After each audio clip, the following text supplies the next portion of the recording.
సీరియళ్ల పిచ్చ పెరిగిపోతే చివరికి మొగుళ్ళ ప్రాణాలు తీసిన వాళ్ళని చూసాం. ఇప్పుడు తమకి తాము ప్రాణాలు తీసుకుంటున్న వాళ్ళ సమస్య ఇది.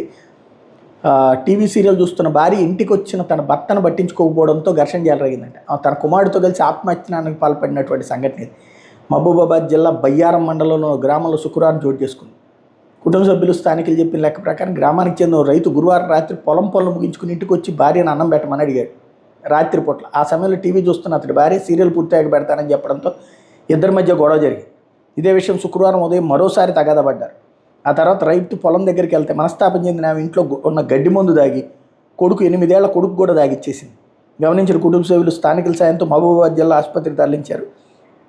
ఆమె ఆరోగ్యం మెరుగుపడిన బాలుడి పరిస్థితి విషమంగానే ఉంది. దాంతో పట్టణంలో ప్రైవేట్ ఆసుపత్రికి తరలించి చికిత్స అందిస్తున్నారు. ఇప్పుడు దీని మీద ఇంతవరకు ఎట్లాంటి ఫిర్యాదు అయితే అందలేదు. అబ్బాయికి గనక ఏదన్నా అయిందంటే ఆవిడ జైలు పాలవుతుంది. అక్కడ సీరియల్ చూడడానికి వీలుండదు.